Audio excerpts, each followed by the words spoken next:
Hard to believe that it's week 18 of the NFL regular season. Three-time champion Matt Chatham joining us on Nesson to get ready for Patriots and the Dolphins. But Matt, it looks like the bookmakers did a pretty bang-up job on those Mac Jones preseason props. The yardage number for passing, 3,800, which he's very close to.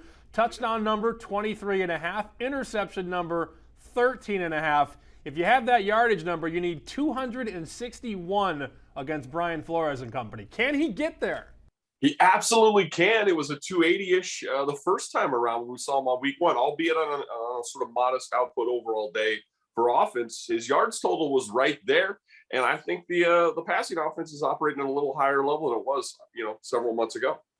He needs 3 touchdowns for 24. He's also now, for the first time in 2 months, he's the underdog in the Offensive Rookie of the Year. Mac was minus 400 heading into Week 17, but Jamar Chase grabs 11 balls, 266, 3 touchdowns. Mac Jones is now the underdog to win the Offensive Rookie of the Year. He is.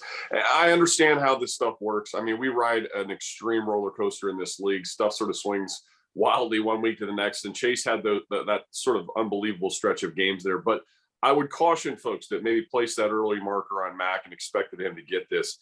I say in the event that he has a big game in this final week, and if some things roll the correct way from a Patriots perspective anyhow, say Buffalo is knocked off in an upset, say Kansas City stumbles, something along ththose lines, say the Bengals with, not going to use their starting quarterback, end up with a sort of shutout day for Chase, and he just puts a donut up there, comparable to what Matt got weeks ago against Buffalo in the windstorm.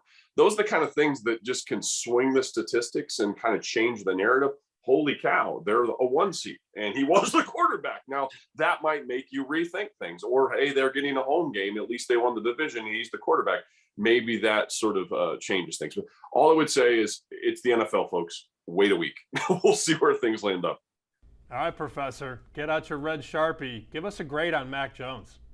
He's an A. I don't think he can go A+ because the crest was very, very positive throughout the year. And there were bumps as we expected them, but we didn't get the sort of seasonality throughout that was even. It was more of just sort of a slow and really nice rise mid-season with a couple late stumbles. So I don't think, as good a job as you laid out that Vegas did for figuring out where he would end up statistically speaking, to have been in that position with this group around him that was largely new as well, and to have led the ship this way, what more could you possibly expect? I mean, you could put Trevor Lawrence in this spot right now, and you would be thrilled if he had performed this way. You could put Justin Fields in that same position, and you would be thrilled if he'd given you this. You got that from Mac Jones at number 15. That's an A.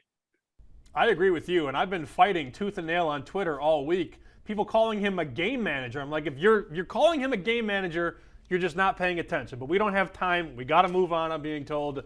For the point spread and the total, Patriots laying 6.5 against the Dolphins. The total only 40, Matt. What's your best bet?